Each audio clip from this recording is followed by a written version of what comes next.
जैसे देखिएगा ना, तो कॉम्प्लेक्स कंपाउंड जब पढ़ाया तो बहुत टाइप के कॉम्प्लेक्स पढ़ाया जाता है। जैसे आप देख नाम सुने होंगे ना, न्यूट्रल कॉम्प्लेक्स। इसका मतलब होता है जो भी कॉम्प्लेक्स होगा उस पर कोई चार्ज वगैरह नहीं आता है जनरली, ठीक है ना। एक ही कॉम्प्लेक्स होगा, उसमें और कोई बाहर साइड में काउंटर आयन वगैरह नहीं दिखाई देगा, इसको न्यूट्रल बोलते हैं। ऐसे देखिएगा जैसे कि एक और होता है जिसमें जो कॉम्प्लेक्स होता है ना उस पर निगेटिव चार्ज होता है, तो ऐसे वाले को बोलते हैं एनायनिक कॉम्प्लेक्स।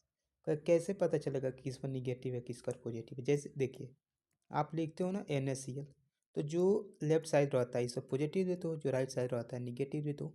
तो ऐसा ही कोऑर्डिनेशन कंपाउंड में भी होता है, जो राइट साइड स्पेसिस होगा ना, जो लेफ्ट साइड होगा ना उस पर पॉजिटिव दीजिएगा, और जो राइट साइड होगा ना उस पर निगेटिव दीजिएगा। सब प्रो से दे दो, कोई बात नहीं है। तो ऐसे देखिए, तो अगर कॉम्प्लेक्स कॉम्प्लेक्स वाला जो पार्ट है उस पर निगेटिव आता है तो ऐसे वाले को एनानिक बोलते हैं। कॉम्प्लेक्स वाला पार्ट जिस पर पॉजिटिव आता है, इसमें देखिए इस पर कीजिए तो इधर पॉजिटिव हो जाए, ऐसे वाले को कैटायनिक बोलते हैं। लेकिन कुछ ऐसे भी होते हैं जिसमें कैटायनिक पार्ट और एनानिक पार्ट दोनों ही क्या होते हैं, कॉम्प्लेक्स होते हैं। तो ऐसे वाला देखिए, ये जो 3 गो टाइप है ना, इसमें इजीली आप ऑक्सीडेशन स्टेट निकाल सकते हैं, उसमें कोई दिक्कत नहीं होता। ये वाला थोड़ा कन्फ्यूजन वाला होता है, कन्फ्यूजन अब से ना होगा, ठीक है ना। देखिए, जब भी ऐसा निकालना होगा ना, तो इसके लिए क्या किया, ऑक्सीडेशन स्टेट फाइंड करने की आप इस टेबल का यूज कर सकते हो, चाहे ध्यान रख सकते हो। कैसे? जैसे जो मेटल्स होगा ना, इस CN लिखे ना, जो मेटल्स होगा ना उसका कोऑर्डिनेशन नंबर चेक कीजिए। जैसे यहाँ पर देखिए कितना है, 4 है ना।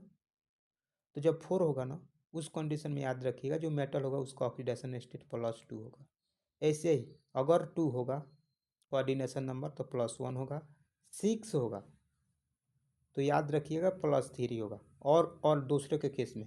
लेकिन अगर याद रखिएगा 6 आ रहा है प्लेटिनम और प्लेडियम के केस में, तो इस कंडीशन में याद रख सकते हैं 4 होता है। बस एक टेबल तो याद रखना है।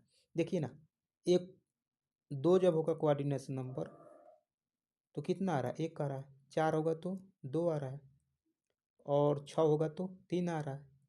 2 4 6, 1 2 3, और ये 6 होता है 4 आता है किस में, प्लेटिनम और प्लेडियम के केस में। तो याद रखिएगा। तो जैसे इस पर बताना होगा कि किस पर कितना आएगा, तो इसमें देखिए कितना कोऑर्डिनेशन नंबर 4 है, चूँकि 4 गो एमीन अमोनिया को दिया है, कोऑर्डिनेशन बॉन्ड से जुड़ा है, 4 गो होगा कोऑर्डिनेशन नंबर। तो जब 4 गो यानी प्लेटिनम कितना है, +2 आएगा।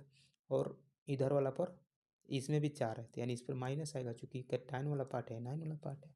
तो ऐसे होगा। जैसे आपका एक क्वेश्चन था, बताना था कि का इसका नाम होगा, तो इसमें ऑक्सीडेशन स्टेट में तो कैसे होगा। इसमें देखिए कितना कोऑर्डिनेशन नंबर 2 है, 2 है तो इस पर चार्ज कितना आएगा, +1। इसमें कितना है, 2 है, यानी इसमें कितना आएगा,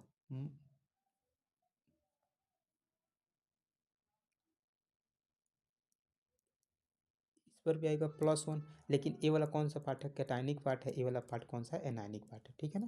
तो ऐसे दिखे तो कितना है, डाई एक्वा सिल्वर 1, फिर से डाई साइनाइडो आर्जिनेट। क्यों बोलते हैं, चूंकि जब निगेटिव वाला इस पर आएगा ना, चूंकि इस पर तो पॉजिटिव इस पर निगेटिव, ये तो मेटल का ऑक्सीडेशन स्टेट +1 है।